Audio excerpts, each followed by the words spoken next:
राजस्थान के राज्यपाल हरिभाऊ बागड़े जी, यहां के लोकप्रिय मुख्यमंत्री श्री भजनलाल शर्मा, केंद्रीय मंत्री हरदीप सिंह पुरी, उप मुख्यमंत्री दिया कुमारी जी, प्रेमचंद बैरवा जी, राजस्थान सरकार के सभी मंत्रीगण, सांसद और विधायक साथी और मेरे प्यारे भाइयों बहनों, मुझे बताया गया कि आज राजस्थान में 10-12 हजार स्थान पर लाखों की तादाद में इस कार्यक्रम में लोग जुटे हैं। और अभी मैं स्क्रीन पर भी देख रहा था, जहां भी देखो लोग ही लोग नजर आ रहे हैं। टेक्नोलॉजी के माध्यम से राजस्थान के कोने कोने से जुड़े हुए सभी मेरे राजस्थान के भाई बहनों को भी मैं यहां से प्रणाम करता हूं। साथियों, गर्मी के एक मौसम में स्थान स्थान पर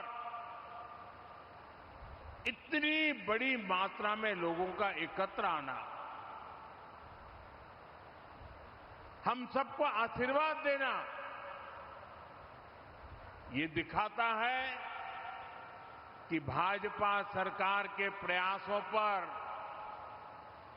आपका विश्वास कितना बुलंद है।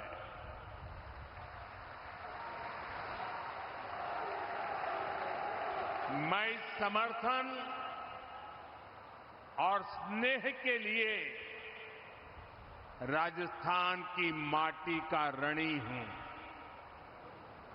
भाइयों बहनों, ये धरती अनगिनत वीरों के शौर्य की साक्षी रही है। इस रण के कण कण में, कण कण ने हमें स्वाभिमान को सर्वोपरि रखने की सीख दी है। और स्वाभिमान व्यक्ति का या फिर स्वाभिमान देश का वो तभी ऊंचा रह सकता है जब वो आत्मनिर्भर हो, दूसरों पर कम से कम निर्भर हो। आज राजस्थान की इस धरती से भारत ने विकसित होने, आत्मनिर्भर होने की दिशा में एक बहुत बड़ा कदम उठाया है। आज इस रिफाइनरी को देश को समर्पित किया गया है। ये रिफाइनरी यहां हजारों लोगों के रोजगार का माध्यम बनेगी। मैं राजस्थान के युवाओं को इस रिफाइनरी की विशेष तौर पर बधाई देता हूं। साथियों, आज का दिन साक्षी है कि बीजेपी सरकारें परियोजनाओं को सिर्फ शिलान्यास करके नहीं छोड़ती है, बल्कि हम उन परियोजनाओं को पूरा करने के लिए भी दिन रात एक कर देते हैं। 2 महीने पहले यहां जो हादसा हुआ, उसके बाद इतनी तेजी से काम पूरा कर लेना, ये भी परिश्रम की पराकाष्ठा का उदाहरण है। आप सबने दिखा दिया है, चुनौती चाहे कितनी भी बड़ी और अप्रत्याशित क्यों न हो, नया भारत अपने संकल्पों से न पीछे हटता है और न ही अपनी रफ्तार कम करता है। भाइयों बहनों, आज राजस्थान में विकास के कई और भी कीर्तिमान स्थापित हो रहे हैं। आज ही जोधपुर में नए एयरपोर्ट टर्मिनल का उद्घाटन किया गया है और मैं सोशल मीडिया में देख रहा था कि नए टर्मिनल का आर्किटेक्चर, इंटीरियर, ये सोशल मीडिया में छाया हुआ है। चारों तरफ राजस्थान ही राजस्थान दिख रहा है। साथियों, ये मारवाड़ में पर्यटन, व्यापार और रोजगार को नई गति देगा। इस कार्यक्रम में जो लोग जोधपुर से जुड़े हैं, मैं उनका विशेष रूप से अभिनंदन करता हूं। जोधपुर से ही आज उड़ान योजना के नए चरण की भी शुरुआत हुई है। इसके तहत छोटे छोटे शहरों और दूर दराज के क्षेत्रों को एयर कनेक्टिविटी से जोड़ा जाएगा। साथ ही अब जयपुर में मेट्रो का विस्तार भी होने जा रहा है। भाइयों बहनों, शेखावटी क्षेत्र के जल संकट को दूर करने का इंतजार भी अब खत्म होने जा रहा है। मैं इन सभी प्रोजेक्ट्स के लिए राजस्थान के मेरे भाई बहनों को बहुत बहुत बधाई देता हूं। साथियों, आज राजस्थान के करीब 54,000 युवाओं को सरकारी नौकरी का नियुक्ति पत्र भी मिला है। मैं नियुक्ति पत्र पाने वाले सभी युवाओं के उज्जवल भविष्य की कामना करता हूं और उनका युवा मन राजस्थान के उज्जवल भविष्य को और मजबूती देगा। मैं सबको शुभकामनाएं देता हूं। साथियों, आज राजस्थान की इस धरती से मैं देश के एक और सामर्थ्य की चर्चा करूंगा। आप भी देख रहे हैं, पश्चिमी एशिया में युद्ध की वजह से पूरी दुनिया में हाहाकार मचा है। हर देश त्रस्त है। इस युद्ध ने 21वीं सदी के सबसे बड़े ऊर्जा संकट को जन्म दिया। बड़े बड़े देश आज ईंधन की किल्लत से जूझ रहे हैं। लेकिन साथियों, 21वीं सदी के सबसे बड़े ऊर्जा संकट पर 21वीं सदी के नए भारत की इच्छा शक्ति और भारत के प्रयास इस संकटों पर भारी पड़े हैं। भारत ने हर स्तर पर सही फैसले लिए संकट का समय रहते सटीक आकलन किया, प्रभावी रणनीति बनाई, भारत के संसाधनों का संतुलित प्रयोग किया, भारत की डिप्लोमेटिक पावर का सकारात्मक इस्तेमाल किया और तब जाकर भारत संकट से उबर पाया है। साथियों, जब सार्वजनिक तौर पर कुछ ताकतें अफवाह और आशंका फैलाने में व्यस्त थी, तब किस स्केल पर दिन रात काम हो रहा था, किस तरह स्थिति को संभाला जा रहा था, वो मेहनत, वो प्रयास, वो धैर्य नीतिगत स्तर पर, कूटनैतिक स्तर पर उठाए गए एक एक संवेदनशील कदम कभी न कभी इतिहास लिखेगा। ये सब अभूतपूर्व है।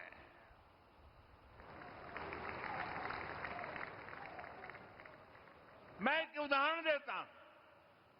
रसोई गैस यानी एलपीजी के विषय में हम सब जानते हैं, हमारी जरूरतों की करीब 60% एलपीजी अन्य देशों से आयात की जाती थी और इसमें से भी 90% एलपीजी में कितना बड़ा हाहाकार मचने जा रहा था। लेकिन राजस्थान की इस धरती ने हमें चुनौतियों को भी चैलेंज देना सिखाया है और इसलिए हमने संकट शुरू होते ही रिफाइनरीज के सामर्थ्य पर फोकस किया। औद्योगिक काम के लिए जो गैस बनती थी, उसकी जगह रिफाइनरीज को रसोई गैस एलपीजी बनाने के लिए कहा गया और 7 दिनों के भीतर भीतर एलपीजी के उत्पादन में बढ़ोतरी हुई। पहले जो 35,000 मैट्रिक टन एलपीजी का उत्पादन देश में होता था, संकट के दौरान वो 54,000 मैट्रिक टन बढ़ गया। जिन रिफाइनरीज ने पहले कभी एलपीजी नहीं बनाया था, उन्हें भी इसके लिए कॉन्फ़िगर किया गया। साथियों, रसोई गैस की डिमांड का पूरा लोड एलपीजी पर न पड़े, सरकार ने इसका भी ध्यान रखा। पीएनजी कनेक्शन यानी पाइप से रसोई गैस के कनेक्शन बढ़ाने का अभियान चलाया गया। बहुत ही कम समय में भारत ने करीब 11 लाख से ज्यादा घरों को गैस का पीएनजी कनेक्शन से जोड़ दिया। भाइयों बहनों, हमने एक और सप्लाई को सुनिश्चित किया। दूसरी ओर घरेलू उपभोक्ताओं पर बहुत बोझ भी नहीं पड़ने दिया। जो हालात थे, उनमें घरेलू गैस सिलेंडर की कीमत 2,000 रुपये तक जा सकती थी। बड़े बड़े मार्केट एक्सपर्ट यही आकलन कर रहे थे, लेकिन हमारे यहां अभी भी घरेलू एलपीजी सिलेंडर 950 रुपये से भी कम में दिया जा रहा है। गरीबों को तो उज्ज्वला सिलेंडर 650 के भी भीतर पड़ रहा है। अब से 2 दिन पहले सरकार ने कमर्शियल गैस की कीमतों में भी बहुत बड़ी कटौती कर दी है। ये दिखाता है कि हमारी सरकार कितनी संवेदनशीलता से काम कर रही है। साथियों, युद्ध की वजह से डीजल पेट्रोल पर आया संकट भी बहुत बड़ा था। हमारे देश में तेल के बड़े बड़े कुएं नहीं हैं। जब ये संकट बढ़ा तो क्रूड ऑयल की कीमतें $70 प्रति बैरल से $120 प्रति बैरल तक पहुंच गई थी।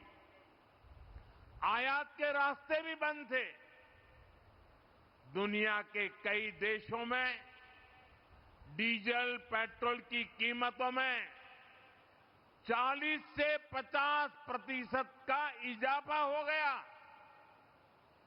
कई देशों में तो डीजल पेट्रोल कोटे के आधार पर मिलने लगा था, लेकिन भारत में एक दिन भी ऐसे हालात नहीं आए। अफवाहें बहुत फैलाई गई, लोगों को डराया गया, भड़काया गया, राजनीति के खेल खेले गए, लेकिन जिनके इरादे गलत थे वो सफल नहीं हो पाए। दूर सुदूर इलाकों में भी छोटी मोटी अड़चनों के अलावा सप्लाई की कोई बड़ी चुनौती नहीं आई। अप्रैल से जून के बीच ही अकेले डीजल पेट्रोल में 75,000 करोड़ रुपए से ज्यादा का घाटा कंपनियों को उठाना पड़ा। यानी एक नई रिफाइनरी बन जाए इतना घाटा सहना पड़ा। और इस घाटे को पूरा करने की जिम्मेदारी सरकारी खजाने से उठाई गई। हमने प्रति लीटर 10 रुपये की एक्साइज ड्यूटी भी कम की और बहुत ज्यादा बोझ जनता पर नहीं पड़ने दिया। साथियों, युद्ध के इसी समय में भारत की दूसरे देशों के साथ जो दोस्ती है ना, वो दोस्ती भी बहुत काम आ गई। जब ये संकट शुरू हुआ था उससे पहले भारत 25-26 देशों से ही ईंधन का, ऊर्जा का आयात करता था। लेकिन संकट के समय भारत की डिप्लोमेसी का जलवा दिख गया। दूसरे देशों के साथ हमारे अच्छे संबंध इस संकट की घड़ी में बहुत काम आए। युद्ध के दौरान ही भारत 40 से ज्यादा देशों से ईंधन मंगाने लगा। भारत ने दुनिया को स्पष्ट संदेश दिया कि हमारे लिए राष्ट्रहित और राष्ट्र के नागरिकों का हित सर्वोपरि है। नागरिक देवो भव, ये हमारा मंत्र है। साथियों, इतनी अप्रत्याशित चुनौती से देश ऐसे ही नहीं उभरा। इसके पीछे हमारी एक दशक से चल रही दूरदर्शी नीतियों की सफलता भी है। आज हम राजस्थान रिफाइनरी का उद्घाटन यहां कर रहे हैं। हमने 2017 में इसके लिए एमओयू साइन किया था, लेकिन 2018 से 2023 तक राजस्थान में कांग्रेस सरकार रही।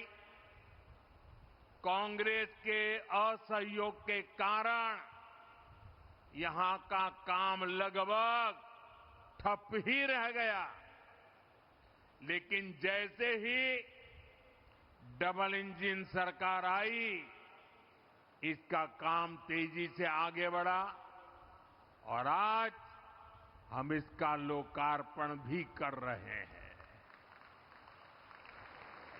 और आप तो जानते हैं मेरी कार्यशैली, जिसका शिलान्यास हम करते हैं उसका लोकार्पण भी हम ही करते हैं।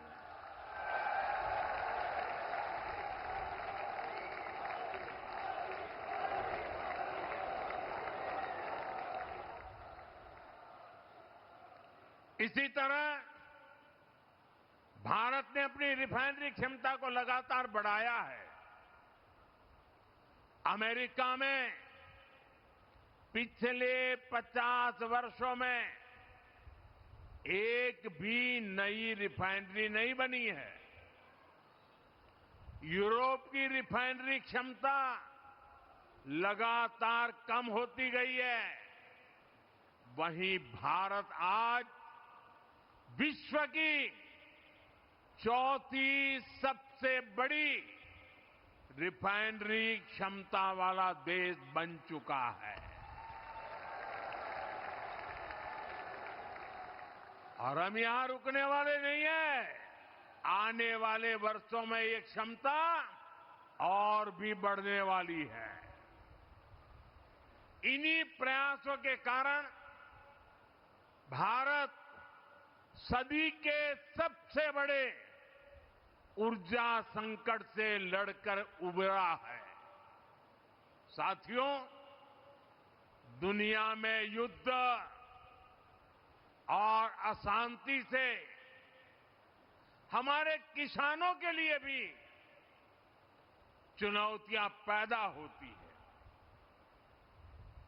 अभी वेस्ट एशिया क्राइसिस, खाड़ी के देशों का संकट और इसके पहले यूक्रेन युद्ध के कारण दुनिया में खाद का बड़ा संकट भी पैदा हुआ। फर्टिलाइजर के लिए समस्या पैदा हो गई। यूक्रेन युद्ध के बाद एक समय एक यूरिया की बोरी की कीमत 3,000 रुपये से भी ऊपर पहुंच गई थी।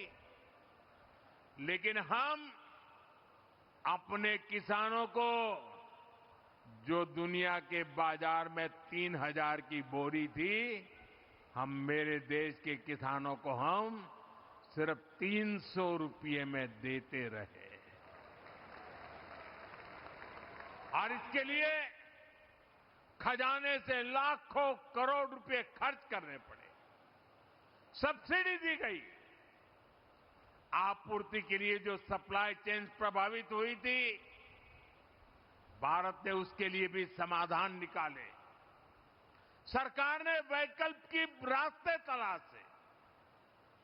हमने कई देशों में हमारे दूतावासों को विशेष जिम्मेदारी सौंपी। दूसरे देशों से उर्वरक खरीदने की, खाद खरीदने की पहल की। आयात के साथ साथ हमने घरेलू उत्पादन भी बढ़ाया, उस पर ध्यान केंद्रित किया। और इतना ही नहीं, हमने प्राकृतिक खेती जैसे विकल्पों को भी बढ़ावा दिया और जमाखोरी और कालाबाजारी के खिलाफ भी सख्ती की। साथियों, इसी तरह हमने हमारे उद्योगों का, एमएसएमई का भी ध्यान रखा। एमएसएमई को बढ़ती लागत का सामना करना पड़ रहा था, इसलिए हम emergency credit line guarantee scheme का एक नया चरण लेकर आए। इस स्कीम के तहत बैंकों ने एमएसएमई को 20% तक का अतिरिक्त लोन दिया। और सरकार ने एमएसएमई के इन सभी लोन के लिए 100% गारंटी, और ये मोदी की गारंटी है,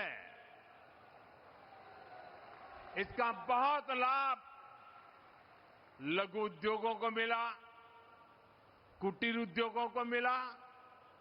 ऐसे ही अनेक फैसलों का नतीजा है कि आज हमारे छोटे बड़े उद्योग खुद को सुरक्षित महसूस कर रहे हैं। साथियों, हमारी सरकार ने निरंतर निर्णय लिए क्योंकि हमें भारत के सामर्थ्य पर भरोसा था। हमें हमारे देशवासियों की क्षमताओं पर, उनकी सूझबूझ पर हमारा 100% भरोसा था। और आज मैं 140 करोड़ देशवासियों का आभार प्रकट करता हूं। मैं देशवासियों को नमन करते हुए धन्यवाद कहता हूं। जिस तरह वो इस मुश्किल समय में देश के साथ मजबूती से खड़े रहे, जिस तरह देशवासियों ने अफवाह, डर और भ्रम फैलाने वालों का सामना किया, देश में अस्थिरता फैलाने की साजिशों को नाकाम किया, देश उसी विश्वास के भरोसे आगे बढ़ पाया है। जो लोग भारत को असफल होते देखना चाह रहे हैं, इसके लिए भविष्यवाणी भी करने लग गए थे, वो जरूर आज निराशा की गर्त में पड़े होंगे। साथियों, आज विकास परियोजनाओं के लोकार्पण, शिलान्यास के साथ ही मुझे यहां एक पेड़ मां के नाम खेजड़ी का पौधा लगाने का सौभाग्य भी मिला है। मैं जानता हूं कि राजस्थान में खेजड़ी का कितना महत्व है। बढ़ते रेगिस्तान को रोकने में इसकी बहुत सार्थक भूमिका रही है। इसलिए ये वृक्षारोपण हमारी कार्य संस्कृति का उदाहरण भी है। हमें प्रगति की नई ऊंचाइयों को भी छूना है और हमें पर्यावरण का संरक्षण भी करना है। इसी सोच के साथ हमारी सरकार ऊर्जा के दूसरे स्रोतों पर भी काम कर रही है। खासकर राजस्थान पर सूर्य देवता की कुछ ज्यादा ही कृपा है, इसलिए यहां विश्व स्तरीय सोलर पार्क बनाने का काम चल रहा है। पीएम सूर्यघर मुफ्त बिजली योजना के तहत भी राजस्थान में 1.5 लाख से ज्यादा घरों को सोलर से जोड़ा जा चुका है। पीएम कुसुम योजना के तहत भी राजस्थान में किसानों को 65,000 से ज्यादा सोलर पंप भी दिए गए हैं। साथियों, कठिन से कठिन लगने वाले संकल्प भी सिद्ध हो जाते हैं अगर उनके पीछे की नीयत साफ हो। यही बीजेपी और कांग्रेस में एक बहुत बड़ा अंतर है। साथियों, राजस्थान में पानी से जुड़ी परेशानियों का समाधान इसका एक और बड़ा उदाहरण है। आप सब जानते हैं, कांग्रेस की सरकारों ने कभी राजस्थान के जल संकट को दूर करने के लिए कोई ठोस काम नहीं किया, लेकिन बीजेपी क्षेत्रवाद और बंटवारे की सियासत नहीं करती। बीजेपी राष्ट्र प्रथम की भावना पर चलती है। हमने जब गुजरात में पानी पहुंचाने की योजनाओं पर काम किया था, और राजस्थान को पानी देने की बात आई थी। मुझे बराबर यहां हिंदुस्तान के हर कोने में एक राज्य दूसरे राज्य से पानी के लिए लंबे अरसे से लड़ाइयां चल रही है। राजस्थान के लोगों को भी लगता था कि पता नहीं गुजरात नर्मदा का पानी देगा कि नहीं देगा, लेकिन हमारा सौभाग्य था कि राजस्थान में भी बीजेपी सरकार, गुजरात में भी बीजेपी सरकार, उस समय मैं गुजरात में मुख्यमंत्री था, यहां बहन वसुंधरा जी यहां मुख्यमंत्री थी, और हम दोनों ने मिलकर बिना कोई संघर्ष, बिना कोई वाद विवाद, बिना कोई आंदोलन, बिना कोई लड़ाई गुजरात से नर्मदा का पानी राजस्थान के साथ साझा किया और राजस्थान के कई गांवों तक मां नर्मदा का पानी पहुंच रहा है। अभी भजन लाल जी बड़े भावुक होकर पानी की इस काम का वर्णन कर रहे थे। भाइयों बहनों, अब जब राजस्थान और हरियाणा दोनों राज्यों में भाजपा सरकार है, तो पहली बार आपसी सहमति से समाधान निकाले गए। अब राजस्थान और हरियाणा सरकार मिलकर शेखावटी तक पानी पहुंचाएंगे। हाल ही में दोनों राज्यों के बीच समझौते पर मोहर भी लग चुकी है।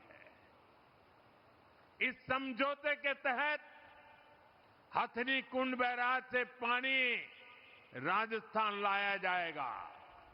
इसके लिए अंडरग्राउंड पाइपलाइन बिछाई जाएगी। इसका लाभ सीकर, चूरू, झुंझुनू और आसपास के पूरे शेखावटी क्षेत्र के लोगों को इसका लाभ मिलने वाला है। इस परियोजना पर लगभग 34,000 करोड़ रुपए खर्च किए जाएंगे। साथियों, आने वाले समय में अपर यमुना बेसिन में रेणुका, लखवाड़ और किसाऊ बांधों का निर्माण पूरा होने पर राजस्थान को पानी का और लाभ होगा। गांवों में नल से जल पहुंचाने का काम भी तेजी से आगे बढ़ा है। राम जल सेतु परियोजना भी इसी सोच का परिणाम है। साथ ही राजस्थान में जल संरक्षण के लिए जल संचय जन भागीदारी भी बड़ी भूमिका निभा रही है। देश में इस अभियान के तहत जल संरक्षण के लिए करीब 25 लाख सॉक पिट्स बने हैं। राजस्थान में भी 1.25 लाख से ज्यादा सॉक पिट्स बनाए गए हैं। इससे पानी संरक्षित हो रहा है, ग्राउंड वाटर का स्तर सुधर रहा है।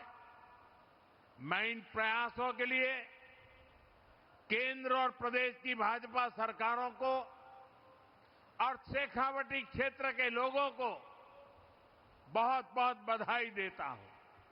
साथियों, आज जब देश कोई संकल्प लेता है, कोई लक्ष्य बनाता है, तो राजस्थान उसके केंद्र में होता है।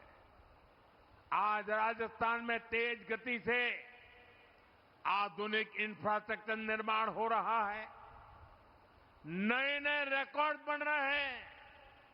आज जयपुर मेट्रो फेज 2 की आधारशिला और जोधपुर एयरपोर्ट के नए टर्मिनल का उद्घाटन ये राजस्थान के विकास को और गति देंगे और नई उड़ान देंगे।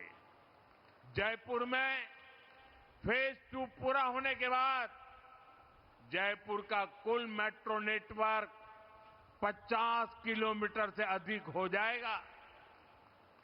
पूर्व, पश्चिम और उत्तर दक्षिण मेट्रो नेटवर्क एक दूसरे से जुड़ जाएगा। इससे स्थानीय लोगों को आसानी तो होगी, पर्यटकों के लिए सुविधा भी बढ़ेगी। साथियों, आने वाले समय में हमें विकास के और भी नए आयाम छूने हैं। मुझे पूरा भरोसा है आप सब इसी तरह डबल इंजन सरकार को आशीर्वाद देते रहेंगे। हम साथ मिलकर राजस्थान के नए भविष्य का निर्माण करेंगे।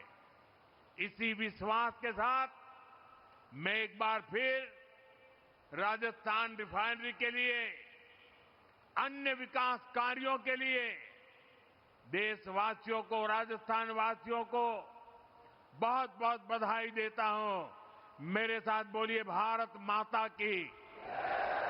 दोनों मिट्टी ऊपर करके राजस्थान की ताकत नजर आए। भारत माता की, भारत माता की।